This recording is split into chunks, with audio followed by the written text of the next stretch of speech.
لبيك اللهم لبيك لبيك لا شريك لك لبيك إن الحمد والنعمة لك والملك لا شريك لك. بسم اللہ الرحمن الرحیم. سکرین کو اس بار موجود خواتین و حضرات کو احتشام الحسن کا محبت بھرا سلام پہنچے. خواتین و حضرات، مرکزی دارالعلوم محمدیہ غوثیہ بیرا شریف کے پلیٹ فارم سے خصوصی حج نشریات حج سفر محبت کے ساتھ حاضر خدمت ہوں. حج اسلامی عبادات میں ایک منفرد نوعیت کی عبادت ہے. حج میں جملہ معاملات و عبادات کا حسن جلوہ گر نظر آتا ہے. یہ مالی عبادت بھی ہے، روحانی عبادت بھی ہے اور بدنی عبادت بھی ہے. حج میں نماز کی نیازمندی بھی ہے اور روزے کا ضبط نفس بھی. حج میں زکوٰۃ کا انفاق بھی ہے اور میدان جہاد کی کلفت و مشقت بھی. حج شریعت مطہرہ کے دائرے میں رہتے ہوئے شریعت مطہرہ کے ضابطوں کی روشنی میں مکمل ہوش و حواس کے ساتھ کیا جاتا ہے. حج میں اللہ کے گھر میں شوق کی وارفتگی کا ظہور ہوتا ہے، بلکہ میں یوں کہوں گا کہ جب عشق کا ذوق اور شریعت کا ضابطہ مل جاتا ہے تو حج ہوتا ہے. خواتین و حضرات، حج کے موقع پر مسلمان اکٹھے ہوتے ہیں تو وحدت امت کا ہمیں درس ملتا ہے، اور قرآن حکیم میں بھی اس حوالے سے اکٹھے ہونے کو پسند فرمایا گیا ہے. اور خواتین و حضرات، حج کے موقع پر مسلمان لباس ایک سا پہنتے ہیں، ایک ہی مقصد کے تحت اکٹھے ہوتے ہیں، تو اسے ہی وحدت امت کہا جاتا ہے. تو آج کے پروگرام میں ہم وحدت امت کے حوالے سے ڈسکس کریں گے. آج کے پروگرام میں میرے ساتھ شریک گفتگو ہیں جناب محترم المقام عزت مآب مفتی ضیاء المصطفیٰ صاحب. آپ معاون مفتی ہیں دارالافتاء دارالعلوم محمدیہ غوثیہ بیرا شریف میں آپ کو پروگرام میں خوش آمدید کہتا ہوں. جناب والا، یہ ارشاد فرمائیے کہ قرآن حکیم اور حدیث مصطفیٰ صلی اللہ علیہ وسلم میں وحدت امت کے حوالے سے کیا ارشاد فرمایا گیا ہے اور تفرقہ کے کیا اثرات بیان فرمائے گئے؟ بسم اللہ الرحمن الرحیم. حامد و مصلی و مسلمہ. سب سے پہلے تو میں شکر گزار ہوں آپ حضرات کا کہ آپ نے مجھے اس عنوان کے اوپر، اس موضوع کے اوپر کچھ گزارشات پیش کرنے کا موقع فراہم فرمایا. تو قرآن حکیم نے دونوں چیزوں کو واضح کیا ہے کہ امت مسلمہ کی وحدت، اس کے جو حکم ہے، اور تفریقہ سے منع کیا گیا ہے. اور پھر جو تفریقہ کے اثرات ہیں ان کو قرآن حکیم نے بھی واضح کیا ہے، اور سنت رسول صلی اللہ علیہ وآلہ وسلم میں بھی ان کی اہمیت، ان کی وضاحت موجود ہے. جی. قرآن حکیم نے سب سے پہلے ارشاد فرمایا اللہ تعالیٰ نے کہ وَاعْتَصِمُوا بِحَبْلِ اللَّهِ جَمِيعًا وَلَا تَفَرَّقُوا، کہ تم اللہ تعالیٰ کی رسی کو مضبوطی سے پکڑ لو اور تفریقہ نہ کرو. جی. اسی طریقے سے مومنوں کو فرمایا گیا کہ انما المؤمنون اخوۃ، کہ تمام مومن بھائی بھائی ہیں. فَأَصْلِحُوا بَيْنَ أَخَوَيْكُمْ، تو اپنے بھائیوں کے درمیان تم صلح کرو. تو یہ حکم جو ہے اس حوالے سے ہے وحدت امت کے حوالے سے. جی. اور جو پہلی آیت کریمہ میں نے آپ کے سامنے تلاوت کرنے کا شرف حاصل کیا، اس میں وَلَا تَفَرَّقُوا کے لفظ ہیں کہ تم تفریقہ نہ کرو. پھر اس کے آگے چل کر اسی رکوع کے اندر اللہ تعالیٰ نے ارشاد فرمایا وَلَا تَكُونُوا كَالَّذِينَ تَفَرَّقُوا وَاخْتَلَفُوا مِن بَعْدِ مَا جَاءَهُمُ الْبَيِّنَاتُ، کہ تم ان لوگوں کی طرح نہ ہو جاؤ کہ جن کے پاس دلائل آئے، جن کے پاس نشانیاں آئیں، اور اس کے بعد انہوں نے تفریقہ کیا. تو جب انہوں نے تفریقہ کیا تو پھر ان کے لیے کیا ہوا کہ ان کے لیے عذاب عظیم ہے. اور اسی طریقے سے قرآن حکیم نے دوسرے مقام پر ارشاد فرمایا وَلَا تَنَازَعُوا فَتَفْشَلُوا وَتَذْهَبَ رِيحُكُمْ، کہ تم آپس میں لڑائی جھگڑا نہ کرو، تنازع نہ کرو. اگر تم ایسے کرے تو پھر کیا ہوگا کہ تمہارے اندر بزدلی پیدا ہو جائے گی اور تمہاری ہوا ختم ہو جائے گی، کہ جو دشمن کے اوپر تمہاری بھاگ بیٹھی ہوئی ہے، جو دشمن کے اوپر تمہارا رعب ہے، دبدبہ ہے، وہ ختم ہو جائے گا. پھر حضور سید عالم صلی اللہ علیہ وسلم نے بھی احادیث مبارکہ میں اسی چیز کی طرف مختلف مقامات پر اشارہ فرمایا ہے۔ میں چاہوں گا کہ آپ نے جو تفرقے کا لفظ استعمال فرمایا اس کی بھی وضاحت فرما دیں۔ جی، تو مطلب یہ ہے کہ گروہوں میں بٹ جانا۔ اب یہ گروہوں میں بٹنا مختلف انداز سے ہو سکتا ہے۔ کبھی ہم جغرافیائی حدود کی وجہ سے گروہوں میں بٹ جاتے ہیں۔ اگر آپ پاکستان میں دیکھیں گے تو پنجابی، سندھی، بلوچی، پختون، یعنی جو KPK کے رہنے والے ہیں، تو یہ ایک جغرافیائی حدود کی وجہ سے ہم بٹ گئے ہیں، اور اس میں تھوڑا سا زبان کا بھی اثر ہے کہ جس کی جو مادری زبان ہے اس کے اعتبار سے، اور پھر جو ہماری یہ تفریق ہے موجودہ دور کے اندر وہ سیاسی نظریات کی وجہ سے بھی بہت عروج پر ہے۔ ہم سیاسی نظریات کی وجہ سے اتنا آگے چلے گئے ہیں کہ بھائی بھائی کا دشمن ہو گیا ہے۔ اس درجے تک چلے جانا یہ بات درست نہیں ہے، اور اس کے علاوہ ہمارے کچھ مذہبی نظریات ہیں، اس کی وجہ سے بھی ہم بعض اوقات اس میں بہت زیادہ آگے نکل جاتے ہیں۔ تو ان چیزیں جو ہیں، یہ جو تمام چیزیں ہیں وہ تفریق کا سبب بن رہی ہیں۔ تو میں بیان کر رہا تھا کہ حدیث مبارکہ کے اندر بھی حضور سید عالم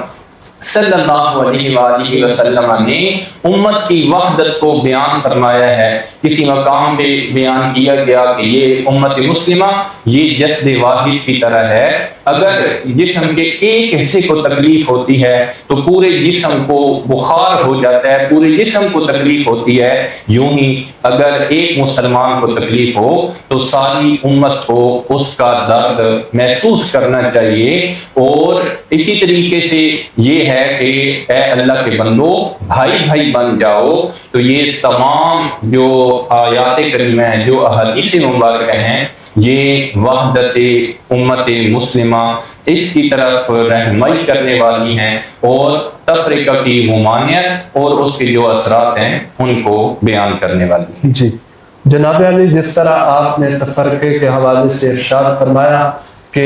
اسلام نے ہمیں تفرقہ بازی سے منع فرمایا، یہ ارشاد فرمائیے کہ مسلکی اختلافات میں رہتے ہوئے ہم کیسے اللہ کی رسی کو مضبوطی سے تھام سکتے ہیں؟ جی، تو یہ جو ہمارے آپس میں اختلافات ہیں، اختلاف کی نوعیت کو دیکھنا چاہیے کہ کیا وہ اختلاف جو ہے وہ قطعیات میں آ رہا ہے یا ظنیات میں آ رہا ہے۔ تو جو قطعیات کا اختلاف ہوتا ہے اس میں اس کا رد عمل بھی اسی انداز سے ہی ہوتا ہے، لیکن جو ظنیات کا اختلاف ہے اس کا رد عمل کچھ اور انداز سے ہوتا ہے۔ بہرحال جس قسم کا بھی اختلاف ہو، آج کل مکالمہ کا دور ہے کہ آپس میں بیٹھ کر آمنے سامنے بیٹھ کر گفتگو کریں، اور جو مکالمہ کے آداب ہیں وہ بھی یہ ہیں کہ آپ اپنی بات دوسروں کو سنائیں اور دوسرے کی بات حوصلے سے سنیں، دلائل کے ساتھ آپ تبادلہ خیال کریں۔ سب سے بڑی چیز یہ ہے جو کسی داعی کے لیے، جو کسی مبلغ کے لیے ضروری ہے، وہ ہے خلوص نیت۔ اخلاص ہوگا جب دل میں یہ بات ہو کہ میں نے ہدایت کے لیے کام کرنا ہے، دوسرے لوگوں کو ہدایت فراہم کرنی ہے، اس میں کوئی ریا، کوئی ناموری، کوئی شہرت، کوئی جاہ و منصب، کوئی مال، یہ جب نہ ہو تو پھر انسان پورے خلوص نیت کے ساتھ کام کرتا ہے تو اللہ تعالیٰ کی طرف سے اس کو ثمرات بھی نصیب ہوتے ہیں۔ اور پھر جو قرآن حکیم نے ہمیں طریقہ بتایا ہے کہ ادعو الی سبیل ربک بالحکمت والموعظۃ الحسنہ، کہ آپ ان کو دعوت دیجئے اپنے رب کی طرف، ادعو الی ربک، کہ اپنے رب کی طرف آپ ان کو دعوت دیجئے حکمت کے ساتھ، موعظہ حسنہ کے ساتھ، وجادلہم باللتی ہی احسن، اور اس طریقے کے ساتھ آپ ان کے ساتھ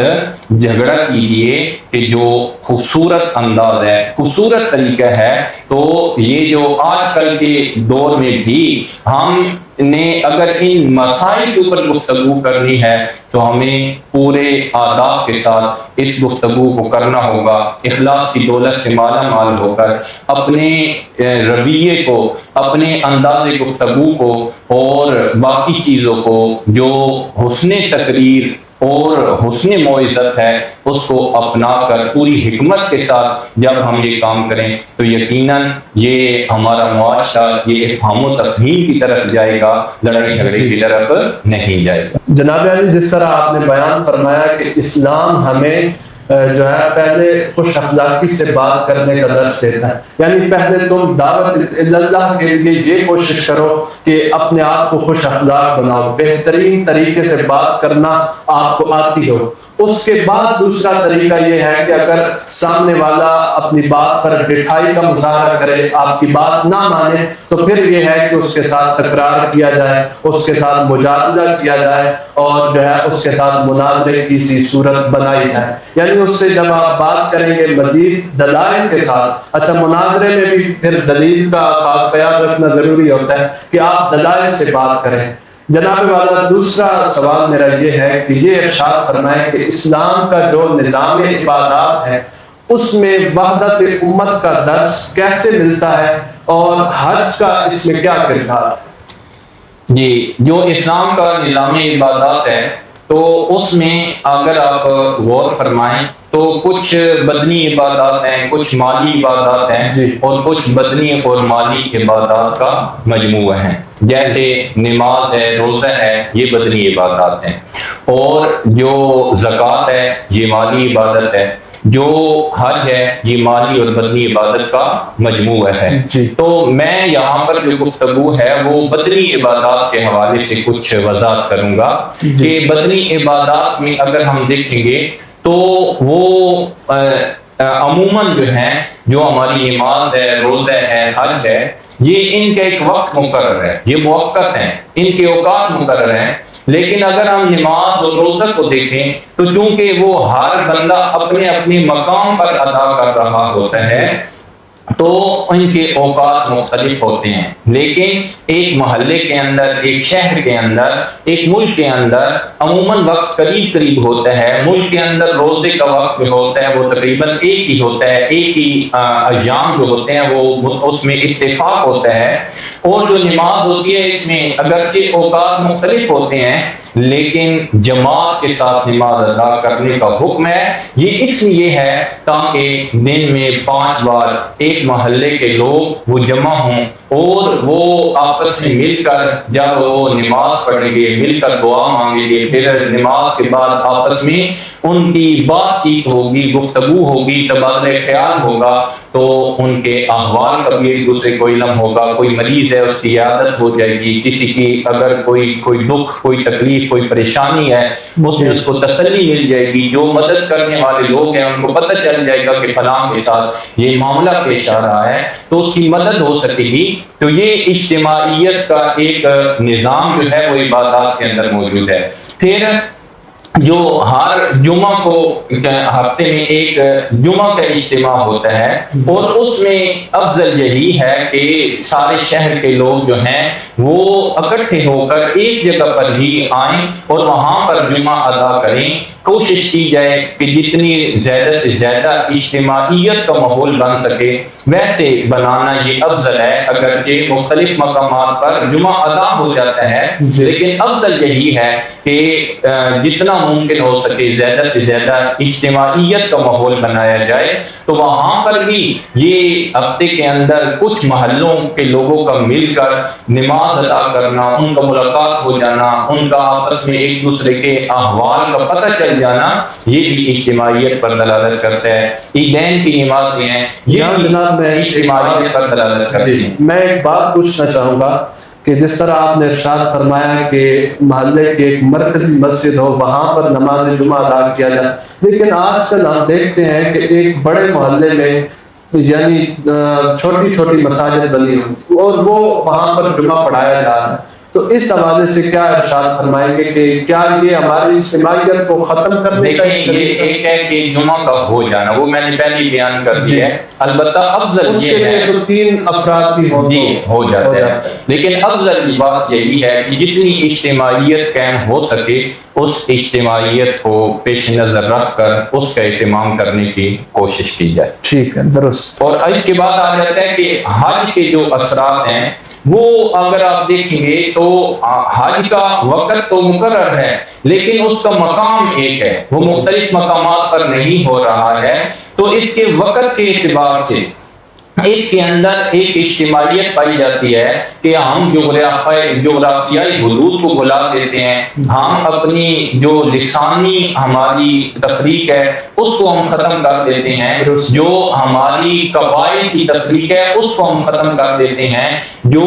ہماری ویسی گروہی تقسیم ہے اس کو ختم کر کے سب ایک جگہ پر جمع ہو جاتے ہیں اور ایک ہی مقام پر اکٹھے ہو کر ہم ایک ہی کلمہ جو ہے وہ پڑھ رہے ہوتے ہیں. اس لیے اللہ تعالیٰ نے ارشاد فرمایا کہ فَإِذَا قَضَيْتُم مَنَاسِكَكُمْ فَاذْكُرُوا اللَّهَ، کہ جب تم اپنے مناسک ادا کر لو تو اللہ تعالیٰ کا ذکر کرو. پہلے کیا ہوتا تھا کہ ہر قبیلہ بیٹھ جاتا تھا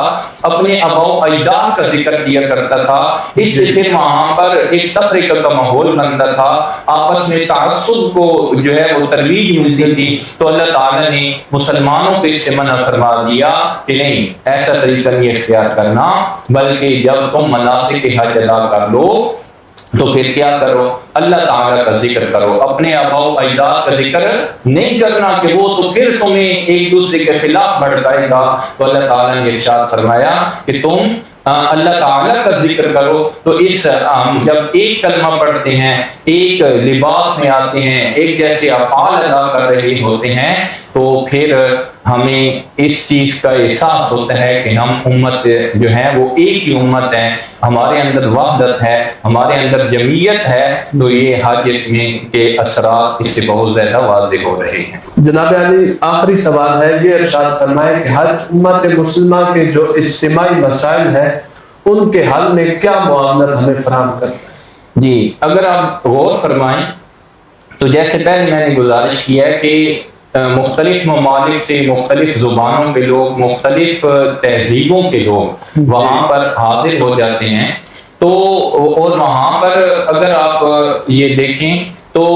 وہاں پر جب سب لوگ جمع ہوتے ہیں تو ایک ایسا نظام وہاں میں ہونا چاہیے کہ ہماری امت مسلمہ کے وہ لوگ جو ارباب اختیار ہیں، وہ لوگ جو فکر و دانش کے علم بردار ہیں، وہ وہاں پر جمع ہوں اور پھر مسلمانوں کو پیش آمدہ مسائل، چاہے وہ اپنے مذہب کے اعتبار سے ہوں کہ کچھ ایسے مسائل پیش آتے ہیں عالمی سطح پر جو جدید ہوتے ہیں، ان کا حل پیش کیا جائے. اور بعض اوقات آسمانی آفات مختلف ممالک پر آتی ہیں، کہیں زلزلہ آ گیا، کہیں سیلاب آ گیا، کہیں کوئی اور معاملہ پیش آ گیا ہے، تو وہاں پر ان کے حل کے لیے بھی آپس میں مل بیٹھیں. اور اس کے ساتھ ساتھ اگر آپ حج کے نظام پر غور فرمائیں تو تمام لوگ جب رمی جمار کر رہے ہوتے ہیں تو یہ رمی جمار یہ گویا کہ جس مقام پر شیطان نے اپنا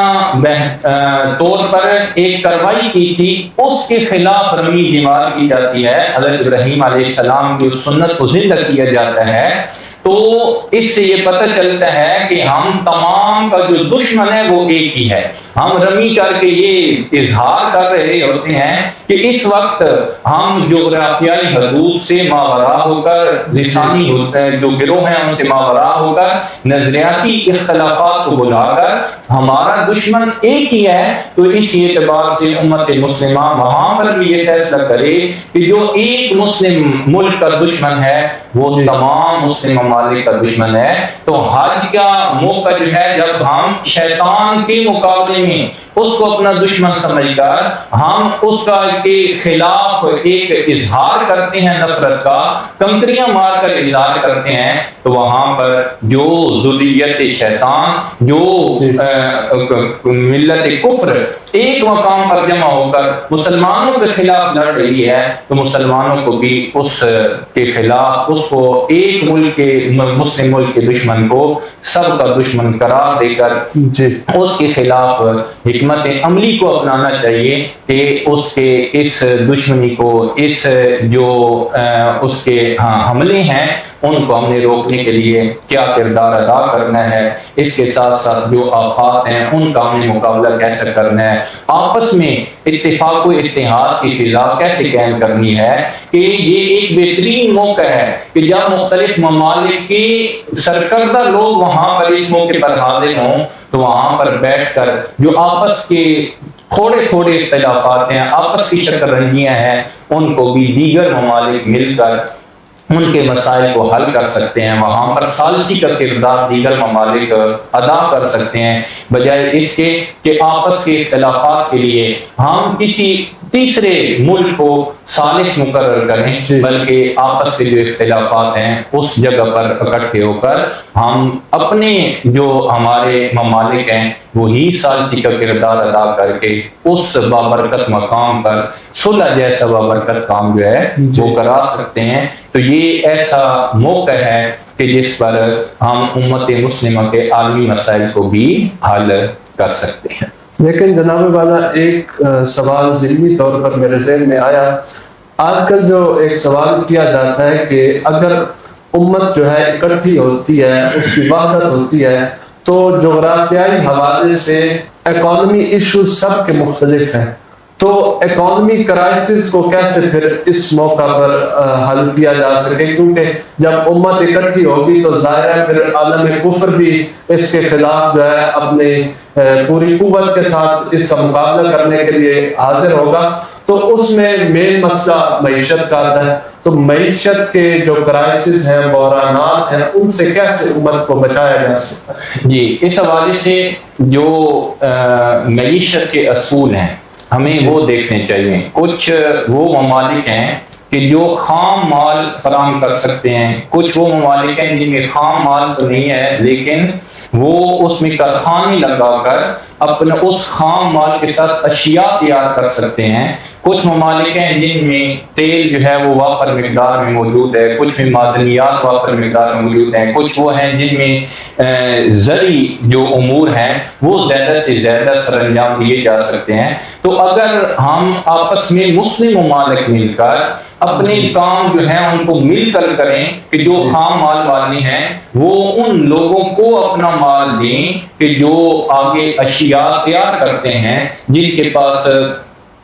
ہنر کے لوگ موجود ہیں، وہ اچھی چیزیں تیار کر سکتے ہیں، تو بجائے اس کے کہ ہم یہ چیزیں جو ہیں وہ دوسرے ممالک کو دیں اور پھر وہ اشیاء تیار کر کے مسلمانوں کو مہنگی بیچیں، تو اس کے حوالے سے ہم آپس میں جب اتفاق و اتحاد کر لیں گے تو پھر یقیناً ہماری معیشت جو ہے، تمام مسلم امت کی معیشت وہ مضبوط ہو جائے گی، پھر ہمارے معاشی مسائل بھی حل